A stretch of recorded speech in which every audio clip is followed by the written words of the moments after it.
Namaskar, this is Firstpost and you're watching Vantage with me, Palki Sharma.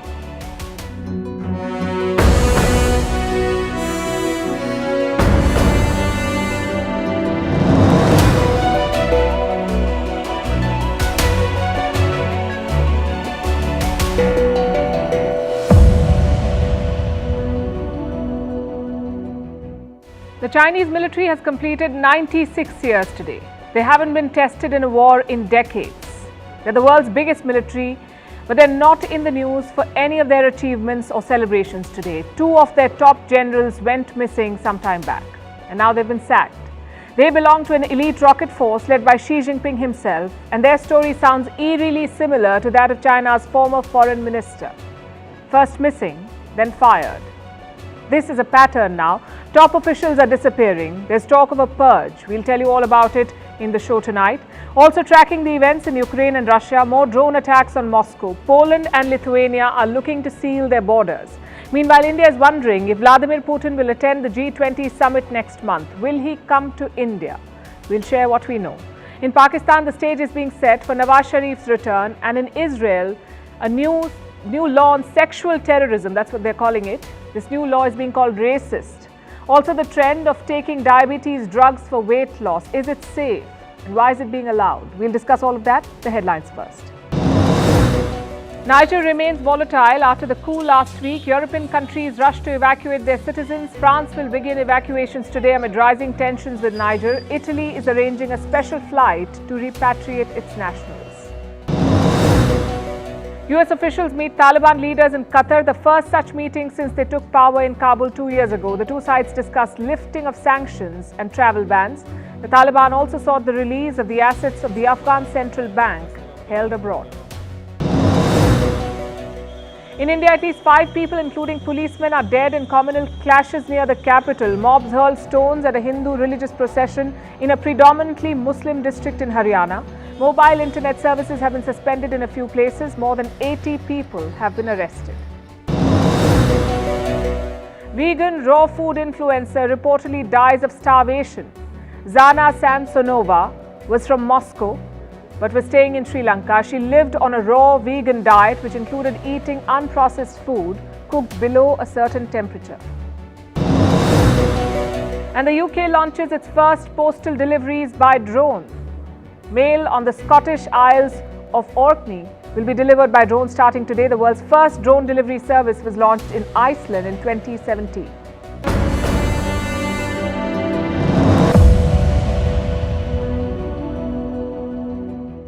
It is the season of layoffs, not just in the corporate world, but also in the Communist Party of China. Xi Jinping is shaking up the Chinese government and its institutions. Qin Gang was the first one to go. He was China's foreign minister. First he went missing, then he was fired. There is still no sign of him and no explanation on what happened to him. Many say he was axed because of an affair. Others say it was a political purge. Whatever the case, that purge has continued into this week. More pink slips have been handed out in China. The target this time is the military. 2 generals have been booted out. They led China's nuclear rocket force. Now this is an elite unit. It manages China's nuclear arsenal. Let's tell you about the generals who were fired. General Li Yuchao and his deputy, General Liu Guangbin. Fun fact, they're also missing. Just like the former foreign minister, these 2 generals have also gone missing. It's not clear when they disappeared, but some observers say they've been out of action for months now. And there are more people on this missing list, 10 former and current officials. They too were part of the rocket force. Their whereabouts are not known. Yesterday, we got some pictures from Beijing. Xi Jinping attended a ceremony and he promoted 2 officials. They will now lead this rocket force, Wang Hubin and Xu Zisheng. Xi Jinping gave them their promotion certificates. That's what they call them in China.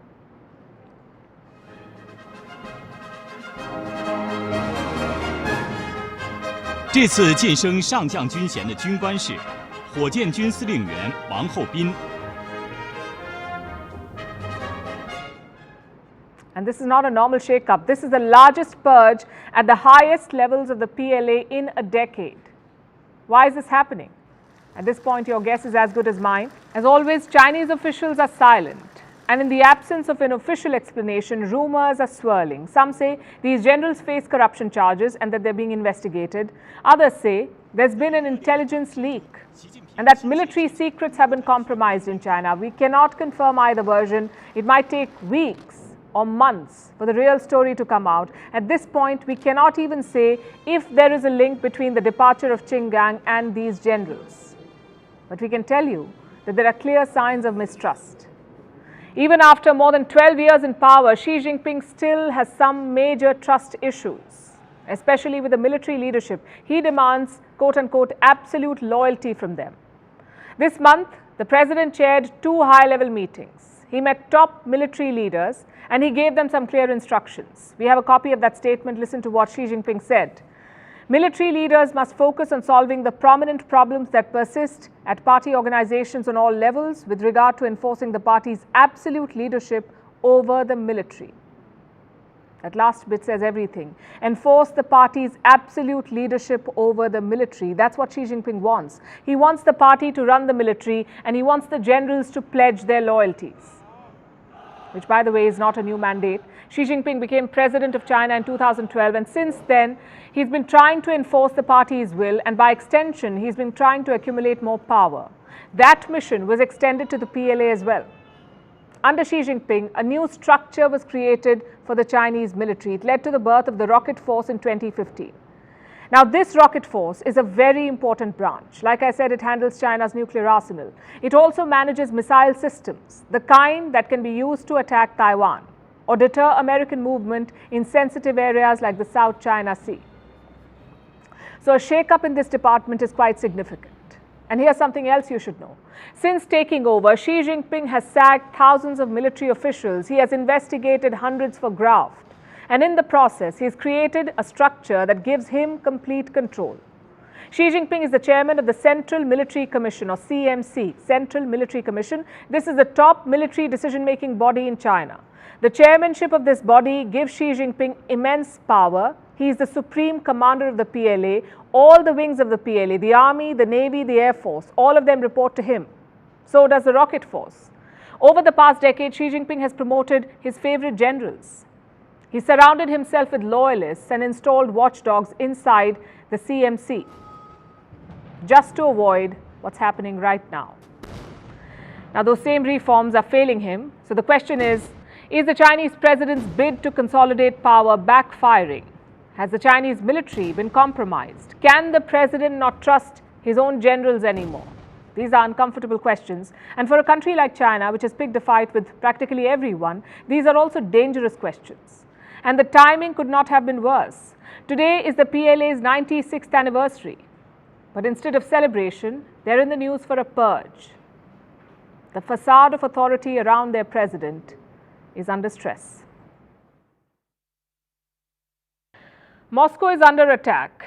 It may not be raining rockets or missiles, but the city is firmly on Ukraine's radar. Several drones flew into Moscow's airspace on Tuesday. All of them were shot down. One of these objects crashed into an office building. It's the same one which was struck on Sunday as well. So that's 3 days and 2 attacks. What exactly is Ukraine playing at? And how will Russia respond? Well, Ukraine's neighbors are bracing for a spillover, especially Poland and Lithuania. Both are NATO members. They're now thinking about shutting their borders with Belarus. Why Belarus? Because that's where the Wagner fighters are based. Lithuania and Belarus share a 670-kilometer long border. Poland and Belarus around 400 kilometers. Both these borders are fenced, but occasionally migrants and refugees do turn up. That's what both Poland and Lithuania are scared of, that Wagner fighters will pose as refugees to enter their countries. Most likely they will be disguised as the Belarusian border guard and help illegal migrants get to the Polish territory and destabilize Poland. Presumably they will also try to infiltrate Poland, pretending to be illegal migrants, and they will try to enter Poland, and this poses additional threats. Will Putin risk that? Well, technically, he won't be involved. Wagner fighters recently staged a mutiny against Vladimir Putin. Western governments declared it a big defeat for him. US President Joe Biden said Putin was weakened. So if Wagner attacks Poland or Lithuania, can the West still call it a Russian attack? Because on paper, Wagner is not Russia. They're anti-Putin, remember? This is what Lithuania and Poland are scared of, that Putin will wage a proxy war against them. He can attack NATO territory, yet deny any official involvement. We've heard these theories before. Most of them have amounted to nothing. So we'll have to wait and see how this one pans out. In the meantime, let's look at the front lines. Russia's army chief visited a command center in the Zaporizhia region. It's a focal point of Ukraine's counteroffensive. Some of the fiercest fights are happening here. Now, the Russian army chief isn't exactly a popular man right now. The Wagner chief had some colorful things to say about him. So did most of Russia's ultra-nationalist bloggers. They blame the general for Russia's slow progress. This visit is supposed to calm the nerves. Maybe the people of Moscow need it too. Their city was supposed to be safe from the war, but that has changed in the last few weeks. On Sunday and Tuesday, Moscow's business districts were under attack. The same high-rise was hit twice. Now imagine you're an ordinary office goer in the city. Would you be worried? Looking at these pictures, I guess you would be. And that's what Ukraine is counting on. The fear factor to build pressure on Russian citizens. The Kremlin has a different take though. They say Ukraine's counteroffensive has failed. So this is desperation. Listen to this. Amid the failure of the so-called counter-offensive, the Kyiv regime, backed by its Western sponsors, has focused on carrying out terrorist attacks on civilian infrastructure. Now, don't think this is one-way traffic. Most of Ukraine's drones are being shot down, but the Russian ones are hitting bullseye, and this is the result. On Monday, Russia struck civilian targets in Zelensky's hometown. At least 4 people were killed. One of them was a 10-year-old girl. Another drone strike hit the city of Kharkiv. It is the second biggest city in Ukraine. 2 floors of a college dormitory were destroyed. Now, these are all civilian targets. The high-rise in Moscow, the apartments in Zelensky's hometown, the dormitory in Kharkiv, these are not legitimate military targets. Why then are they being bombed? Because both sides are more desperate. And Russia is clearly doing more of the damage. Just look at these numbers. Around 150,000 residential buildings attacked, 150,000, 150 bridges, 900 cultural centers, and 3,000 shops and malls. That's Russia's track record in the last 500 days. But when Ukraine hits Moscow, they call it a terrorist attack. A bit rich, I would say.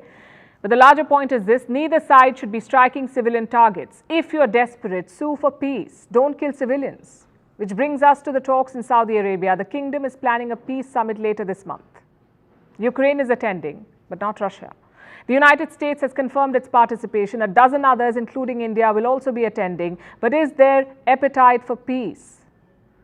Putin says he's always open to talks. We can't stop the fire when they attack us. When I say this, people start thinking, start the peace talks. We never rejected them. You know, I'm always saying we never rejected the peace talks. Let's face it, these are not genuine statements. Putin is not serious about a peace deal. Neither is Zelensky serious about concessions, which is why this war is dragging on endlessly. When the fighting broke out, we used to track casualties every day, see how many people were killed, how many missiles were used. But 500 days on, no one is keeping track, it seems. The violence has been largely considered normal and inevitable. Unless that changes, there won't be peace. From the battlefield, let's turn to the diplomacy, to a question rather. Will Vladimir Putin come to India for the G20 summit? The summit is next month on September 9th and 10th. So far, there is no confirmation about Putin's attendance. He was asked about it recently, and this was his reply. I don't know yet. I haven't thought about it. We'll have to see. So pretty non-committal. If Putin does come, expect some fireworks. He would be face-to-face with all Western leaders: Joe Biden, Rishi Sunak, Emmanuel Macron, Olaf Scholz, all of them. Not a single Western leader has met Putin after he invaded Ukraine. But at the G20, they may have to share the stage. So I come back to my question. Will Putin come? Let's look at India's position first. As host, we have to invite all the G20 members. So Putin does have an official invite from New Delhi. But is that a genuine invite? Or is it just courtesy? Here's what the Indian government said. I don't have yet any information to share about any physical visits. We would, I think, hope to see President Putin at the G20 Leaders Summit in September, but whether there's a separate visit or not, I don't have anything particular to share. The Russian president has visited 8 countries since the invasion. Let's pull up the map for you. He's visited all 5 Central Asian countries, or the 5 stans as they're called. He's also visited Iran, Belarus and Armenia. Now, what's common about these countries? They're either close partners of Russia, like Belarus, or they absolutely hate the West, like Iran. But India does not fit perfectly in either group. It does have close relations with Russia, but it also shares close relations with the West. So it's a tough call to make. I'm sure a lot of debate is happening behind the scenes. Let's not speculate on that. Instead, let's look at the known variables. We know 3 things for sure. Number 1, this is the second G20 summit after the war broke out. The 2022 meeting was hosted by Indonesia. Putin did not attend that summit. He skipped it. Number 2, he will also skip the BRICS summit in South Africa. Putin will attend this event virtually. There was a big controversy around whether he would be arrested. You see, the ICC has issued an arrest warrant for Vladimir Putin. This is the International Criminal Court, the ICC. South Africa has ratified the ICC charter. So technically, South Africa will have to arrest Putin if he lands on their soil. Their government, though, rejected all of this. Nonetheless, Putin chose to stay away. And finally, number 3, the arrest warrant is not a problem for India. We have not signed the ICC charter, so an arrest is not even a technical possibility. Does that mean Putin will turn up? I'm afraid it's not as simple as that. If it were, the trip would have been announced. Putin is visiting Turkey this month. That trip has already been announced by Moscow. He's also visiting China in the month of October. That too has been confirmed. It's only the New Delhi visit that is yet to be announced. What does that tell you? The issue is not scheduling or dates. The issue is political, and a lot depends on India's concerns. How will the West react if Putin turns up? Will they boycott the summit? Will they allow a joint statement? Will they even allow a civil discussion? And let's face it, a summit with Putin will be vastly different from one without him. Forget issues of the global south, forget hunger, forget climate change. Chances are just one issue will be discussed then, and that issue is Ukraine. And if that happens, India's job becomes even more difficult. Why is that? Because we are hosting the summit. It is India's job to draft a joint statement that all members will agree to. Indonesia managed to do that last year, but India has had less success. In March this year, the G20 foreign ministers met. No joint statement came out. In July, the G20 finance ministers met. Again, no joint statement. If the same happens in September, it would be a major embarrassment. India has pitched itself as a bridging power. So if India can't bridge differences, who can? I'm sure Vladimir Putin knows all of this. If he turns up in New Delhi, the summit would be about one thing, and that's Putin himself. It also makes the chances of a consensus that much harder. So the president has a big choice to make, and so does India. New Delhi had a chance to host Putin last month. The SCO summit was happening. That's the Shanghai Cooperation Organization. It was supposed to be an in-person meeting, but India said, let's do a virtual one instead. Was this done to avoid hosting Putin? Well, with the SCO, it's hard to say. You also had Pakistan Prime Minister Shehbaz Sharif and Chinese President Xi Jinping. Compared to them, I'm sure Putin was more welcome. Either way, the G20 summit promises to be a tough balancing act for New Delhi, possibly India's biggest yet. Abstaining at United Nations Security Council meetings is one thing. So is buying Russian oil or sending aid to Ukraine. But getting a consensus in New Delhi next month will be that much harder. India will need all the goodwill it has. Our next story is from Pakistan. Looks like Prime Minister Shehbaz Sharif is done warming his brother's chair. Shehbaz has made a big claim now. He says if his party wins the elections, Nawaz Sharif will be Prime Minister. Some background first. Nawaz Sharif is a 3-time Prime Minister. He is presently in London. In 2017, he was disqualified from being a lawmaker. He was given a lifetime ban. The next year, in 2019, he left for London. Officially, he has health problems, but unofficially, he just doesn't like jails. Nawaz Sharif was convicted in a corruption case. He was serving his 7-year sentence when the court granted him bail. He's never returned since. But now plans are being made. Nawaz Sharif is ready for his grand comeback. His younger brother Shehbaz has said that this is just a matter of weeks now. Talk about perfect timing. Pakistan's parliament will be dissolved on the 12th of August. After that, it's election season. And right on cue, the older Sharif is set to return. What do we make of this? Just one thing, really. Some sort of deal has been struck between the army and the Sharifs. The ruling coalition has probably been guaranteed victory. If not, Nawaz Sharif would never return. The risks are way too high for him. The Pakistan government has been preparing the ground for this. Last month, it introduced a new law, no lifetime bans on holding office. That was the law. Instead, just a 5-year disqualification. Again, how convenient is that? Nawaz Sharif was disqualified in 2017. Add 5 years and you get 2023. Either the Sharifs are really lucky or this is all rigged. I guess in Pakistan, it's all the same. The army manufactures your luck. Where does that leave Pakistan's democratic process? Where it always was. Nowhere. The government will officially step down on the 12th of August. The elections will take place in November. And the results, it's too easy to predict. The ruling coalition will likely return to power. The only question is, who gets how many seats? Pakistan's ruling coalition has 2 big players, the PPP or the Pakistan People's Party. It is led by Bilawal Bhutto Zardari. The other one is the PMLN, the Pakistan Muslim League Nawaz. N stands for Nawaz Sharif, so it's more of a family business. In fact, both parties are. Everyone knows how this election will end. But holding it is very important for the army, and I'll tell you why.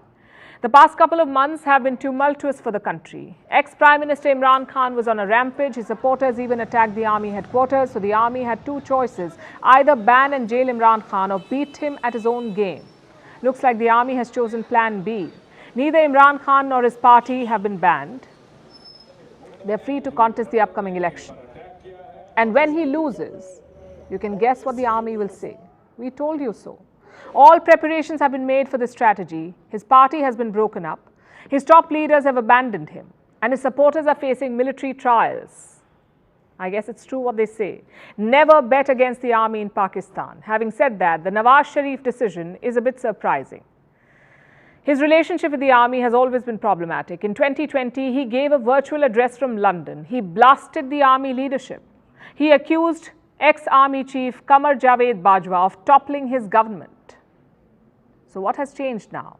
In 2 words, Imran Khan. You see, politicians in Pakistan are like packets in which your mobile phone comes. No one wants the packet.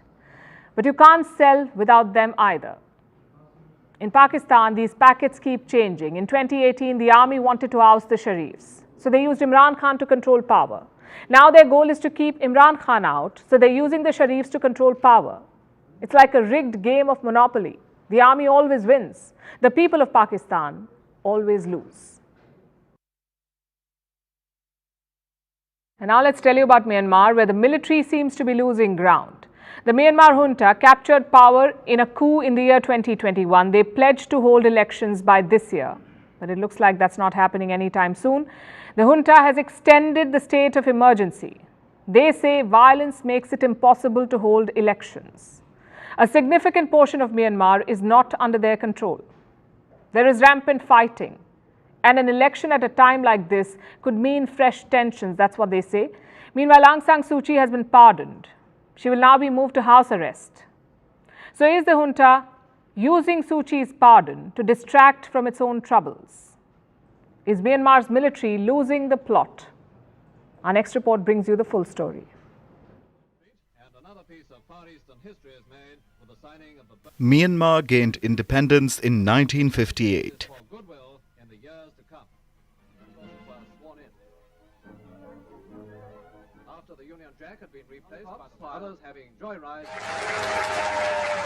But its post-independence history has never really been stable. There was unrest,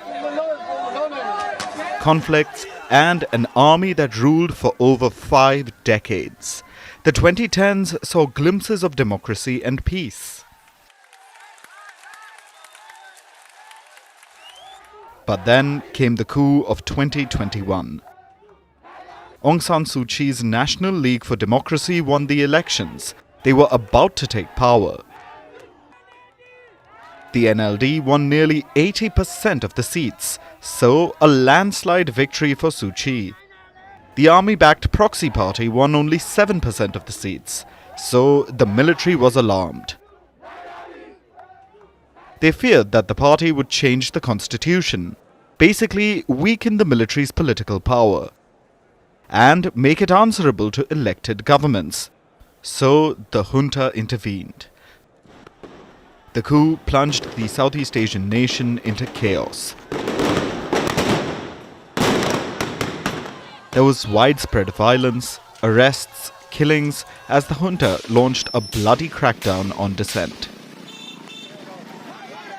The coup was bloody, but the junta made one promise. They said they would hold elections by August 2023. Is that happening anytime soon? By the looks of it, no. The junta have extended Myanmar's state of emergency.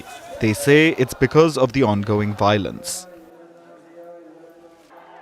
On the other hand, they have issued a partial pardon for Aung San Suu Kyi. The 78-year-old faces 19 cases. Only 5 have been pardoned. So, a partial pardon. She's also being moved to house arrest. So basically, the junta has postponed elections, but they have also pardoned Aung San Suu Kyi. What explains this seemingly contradictory move? For many, it's just hogwash, a mere distraction from the junta's real troubles. The army may have captured power in 2021, but much of Myanmar is still out of their control. There is rising inflation, constant fighting, and in some areas, the resistance forces are reigning supreme. If an election happens anytime soon, the junta have no way to make sure it goes in their favor. So a delay is their only answer. Plus, there is the stumbling economy. Ever since the coup, it has been in a tailspin. There is hyperinflation and a lack of investments. As for the international community, many had pinned their hopes on the elections. That includes the ASEAN, which is a grouping of Southeast Asian nations. They looked at it as a pathway to peace. But with elections delayed, and with the junta doing just about anything to consolidate their power, it looks like the conflict will drag on. So stability remains a distant dream for Myanmar, at least for now. And now let's talk about West Asia. These days, Joe Biden is paying close attention to the region. He has less than a year left in office. Biden desperately wants a foreign policy win, and he could be placing his bets on West Asia, specifically Israel and Saudi Arabia. Reports say the US is trying to broker a deal. US National Security Advisor Jake Sullivan has visited Riyadh twice in 3 months. And recently, the chief of Mossad was in Washington. Mossad, as you would know, is Israel's spy agency. Officially, there is no confirmation, but it appears that some back-channel talks are underway. And what is on the table? Normalization of ties. Israel and Saudi Arabia do not have a diplomatic relationship. I'm sure you know that. For the longest time, Riyadh has supported the Palestinian cause, so there was never a question of having a relationship with Israel. But in recent years, things have shifted. It began with Donald Trump, when Donald Trump was president, and Iran emerged as enemy number 1, both for Israel and for Saudi Arabia. And this brought them closer. They both want to contain Tehran, and this common enemy created openings for a relationship. Some Arab countries established ties with Israel. They signed what came to be called the Abraham Accords, and this could not have been done without Saudi Arabia's blessings. Then Riyadh allowed Israeli flights to cross Saudi airspace. So things were all going in the right direction, but Saudi Arabia has not yet taken the plunge. It has still not signed the Abraham Accords. Is that set to change? Well, there is a lot of buzz, a lot of diplomatic activity. American officials talking to the Saudis and Israelis. Reports say Riyadh has also made some demands. It wants some concessions for Palestinians. The Saudis have a wish list for America too. There are 2 major demands basically. Riyadh wants American support for a civil nuclear program and a new security pact with Washington, D.C. The specifics of this agreement are yet to be spelled out, the specifics of these demands. But the nuclear program has been a long-standing demand of the Saudis. The kingdom wants to enrich its own uranium. Of course, Israel and the US have opposed this idea. They fear it will trigger a nuclear arms race. The opposition stems from mistrust. Israel fears the Saudis could overstep the mandate and a civilian program may open the doors for military use. This is the same old logic that is used to deter every country that wants nuclear power. But from Riyadh's perspective, this is non-negotiable. The nuclear deal is apparently a prerequisite for normalization. So this is where things stand. The question is, will Israel make these concessions on Palestine and on the nuclear deal? And will the US sign off on this? Like I said, they're still talking. But if Antony Blinken is to be believed, the Israelis and the Saudis are very keen on a deal. The US Secretary of State spoke about this in the month of June. He said, and I'm quoting, "It is incredibly challenging, hard, not something that can happen overnight, but it's also a real prospect and one that we are working on because both the Saudis and Israelis are looking for us to play a particular role in that effort. We are very much engaged in it." Blinken had visited the region in the month of June. He supported normalization. He said the US will not abandon the issue of Palestine at the same time. Integration and normalization efforts are not a substitute for progress between Israelis and Palestinians, nor should they come at its expense. Israel's deepened relationships with its partners can and should advance the well-being of the Palestinian people and the prospects for a two-state solution. So that's the American position. There can be normalization of ties, but not at the cost of Palestinians. It's a bit of a hard sell, but that's what they're going with. And Washington wants this deal as much as the Israelis and the Saudis. Not just for Biden's diplomatic win, which he very much wants, but also because this is their way of keeping Saudi Arabia close. Biden wanted to turn Riyadh into a pariah. He failed. He then tried to woo MBS, failed again. Now he's playing the Israel card. In the meantime, the Saudis have made their own moves. They refused to abandon Russia. They refused to increase oil output. And they went ahead and signed a peace deal with Iran. What's worse, it was brokered by China. So the US has a lot of ground to cover. They're eager to mend ties with Saudi Arabia, and normalization with Israel will help. But the biggest challenge right now is Israel itself. It's seen 7 months of protest and counting, and a looming civil war. They need to normalize this situation first before they can normalize ties with Riyadh.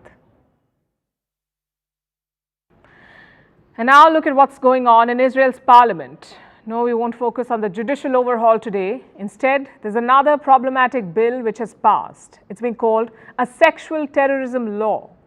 This new bill says crimes like sexual harassment or rape should consider the motivation of the attacker. If the attacker is driven by terrorist, nationalist or racist motivations, the crime will attract close to the maximum sentence. The maximum sentence itself will be doubled in some of these cases, and so will the compensation awarded to the victims. Now, on the face of it, it looks like Israel is cracking down on sexual violence, but critics say this law is not going to target every offender equally. It has specifically been made to go after Palestinians. Here's a report. Israel's parliament, the Knesset, just passed a bill to get tougher on sexual violence. It was a bipartisan effort. The ruling right-wing coalition and even opposition parties came together to pass this. It's being called a sexual terrorism law, and some of its provisions are contentious. The law doubles compensation fines for sexual harassment. Penalties for sexual assault convictions can be doubled from the current maximum sentencing limit. Government officials must report the number of sexual terrorism cases to Parliament, and the police have to follow up on investigations. If this was all, then Israel would have been commended on taking a hard stance against sexual violence. But that isn't the case, because these tough new measures come with a disclaimer. They are only applicable in cases where the offender had terrorist, nationalist or racist motivations. Look at the words again: terrorist, nationalist or racist. In Israel, who do you think can be considered a terrorist or a nationalist or racist? Do you think these terms commonly apply to Jewish people, or are they exclusively used to describe Palestinians? That's the criticism of these new laws. They only target crimes by certain groups. They cannot be applied to everyone in Israel. Even when the law was being proposed, there was no effort to hide this. The parliamentarian who introduced it said it would provide for the proper and correct treatment to female Jewish victims. That statement is incorrect. Because the new law does not protect Jewish women better from crimes by Jewish men, since Jewish men cannot be proved to have a terrorist, nationalist or racist motivation while committing an offense. So how is that proper and correct treatment to female Jewish victims? Because the law does not treat the abusers equally, it just punishes Palestinian perpetrators more. But why? Aren't all cases of sexual assault and harassment heinous? Don't all perpetrators deserve the harshest punishments? Then why does this new Israeli law let Jewish Israelis get away with lighter punishment? Because their intention wasn't racist? You cannot have crimes being committed or ranked on the basis of who commits them. The Association of Rape Crisis Centers in Israel has come out against this law. It's a body that provides support for sexual assault victims. It says it has no data of rape being used as a form of terror. And it says the new law is dangerous for creating a form of rating system for sexual assaults. Sexual assault is sexual assault, irrespective of the perpetrator's race or intention. Aida Tuma Sliman is a member of Israel's parliament who voted against the law. She summed it up in a simple tweet. Do not punish according to hierarchies and classifications. Rape is rape and harassment is harassment. Don't promote racism on the backs of victims. A law that only applies to certain people in a country is a racist law. Critics have accused Israel of institutionalizing racism in the past. Israel has also been called an apartheid state by South Africa, a country who'd know a thing or two about it. Israel vehemently denies the charge. But laws like this new sexual terrorism bill certainly do not help its case. Coco Chanel once famously said, "Fashion is not something that exists in dresses only. Fashion is in the sky, in the street." This quote is from 1969. 5 decades have passed since, and now fashion has made its way to medical prescriptions. To explain what I'm talking about, let's go back to the Met Gala last year. It saw a range of skinny, high-fashion celebrities like Kim Kardashian. She wore the iconic Marilyn Monroe dress and lost 7 kilos in 3 weeks to fit into this dress, which is horrifying. But for those desperate to lose weight, it screamed goals. Within a week, Google searches for Ozempic spiked to an all-time high. Of course, correlation does not equal causation.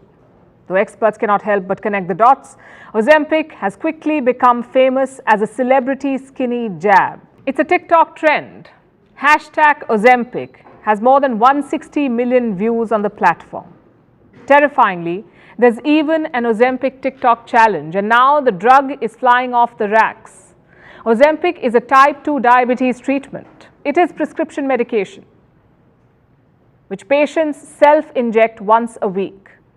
This drug was first released to public in 2018. Back then, 92% of its users were diabetic. In 2021, this share fell to 77%. Do you know why? Because now the drug is increasingly being used for another purpose, and that is weight loss. This is a famous side effect of the drug. People are aware of this. They want to lose weight, so they're injecting themselves with diabetes drugs. And pharmacies are more than happy to oblige, especially online pharmacies. They're giving Ozempic and other similar drugs off-label, meaning prescribing medicines for a different condition than their original purpose. It sounds shady, but it's completely legal and fairly common. In Ozempic's case, what is the result? Diabetic people are not getting their medicines. There is a shortage of Ozempic in the UK, for example. People living with diabetes are scrambling to get their hands on the drug. They're ringing up pharmacies, some even begging them, because many are going months without their dosage. This has serious clinical implications for diabetic patients. They need this drug, Ozempic. Meanwhile, who are getting the drug? Who are the people who are getting the drug? People who merely want it for cosmetic purposes. Sure, Ozempic and other weight loss drugs are necessary in some cases, like when weight gain and obesity poses threat to life. But that's not why these drugs are flying off the racks. People of a healthy weight are getting prescriptions for Ozempic because they want to slim down, and this is completely unacceptable. But it's not even the worst part. People are left with problematic side effects like nausea, vomiting, diarrhea, constipation, stomach paralysis, depression, even suicidal thoughts. You will find a list of all these side effects published in fine print on the drug packaging. What does Ozempic have to say about this? Its parent company, Novo Nordisk, says these side effects are all well known. They're mild to moderate in severity and last for a short duration. Now, factually, all of this is correct. But here's what experts say. One of the side effects, stomach paralysis, for instance, has no cure. The tension in the stomach may not last for long, but its complications will. It causes dehydration, malnutrition, even vomiting. And this may be a mildly severe side effect for the company, but for those with a decrease in their life quality, it neither seems mild nor short term. In some cases, the government has stepped in.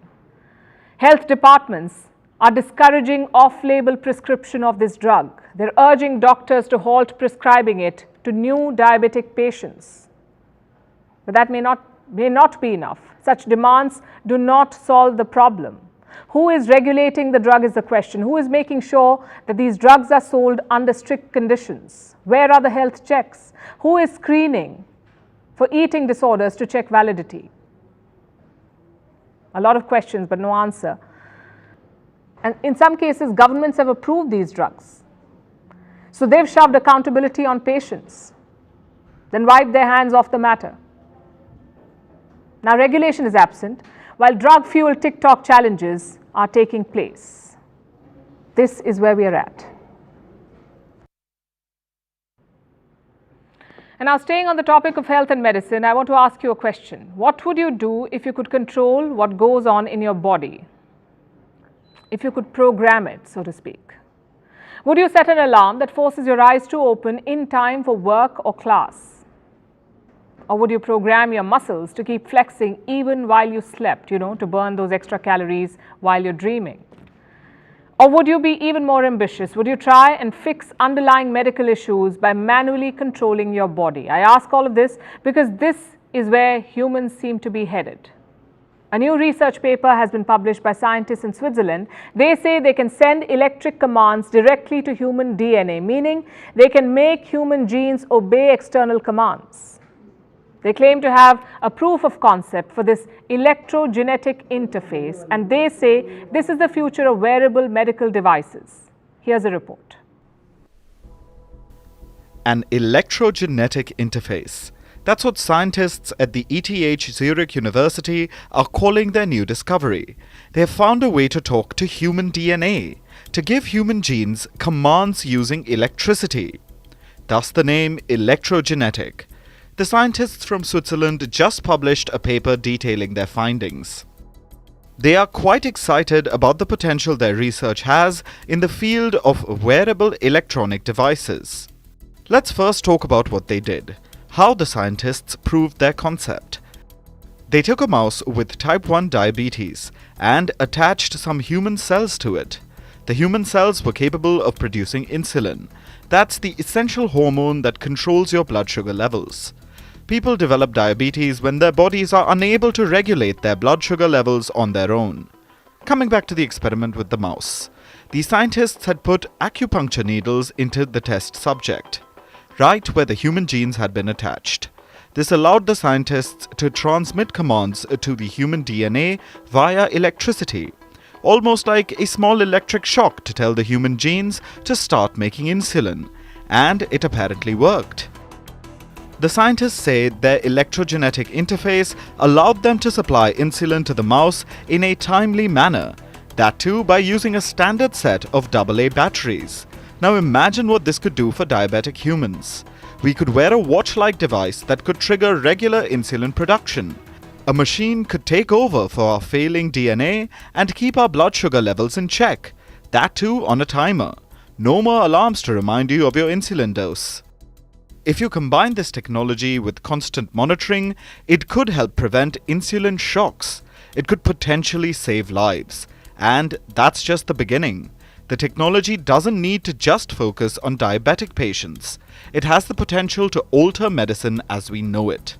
Imagine telling the genes that are causing cancer to just stop. Imagine pressing a button and suppressing a rare genetic condition. May sound like science fiction now, but this research could pave the way towards that future. The ETH Zurich University team behind this research have been looking into electrogenetics for a while now.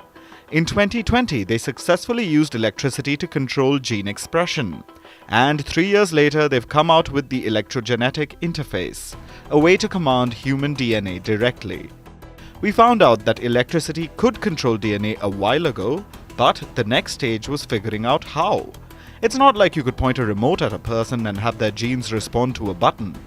This new research shows us a way, using acupuncture needles to transfer the electricity in this case. Of course, the technology is nowhere near ready yet. It's only been tried on a mouse. It will take a while before an electrogenetic interface can be hooked up to humans. But it still moves us closer to wearable medical devices, ones that can directly apply gene-based therapies. They have a great potential to save lives and drastically influence our living. And now it's time for Vantage Shots, images that tell the story. Starting with the Philippines, a bride walked down a flooded aisle. Quite literally, the trail of her white wedding gown got completely soaked in water. This is because Typhoon Doksuri has triggered floods in the Philippines. But it did not deter this couple from getting married. In the United States, an audience member splashed her drink at rapper Cardi B. But she wasn't having any of it. The rapper did not hold back and gave it back to her.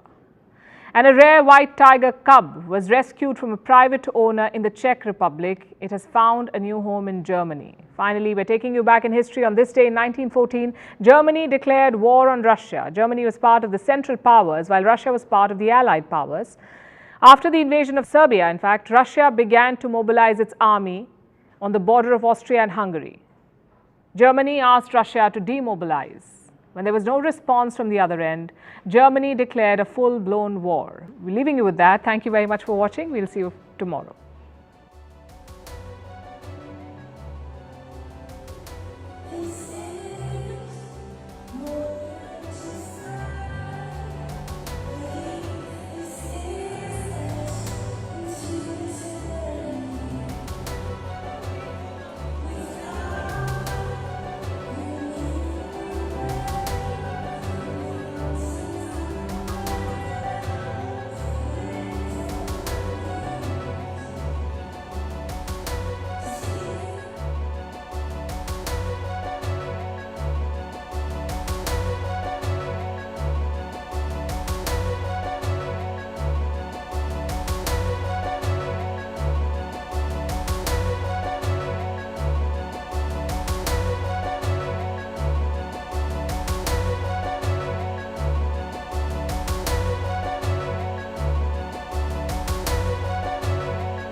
Russia has said it downed drones targeting Moscow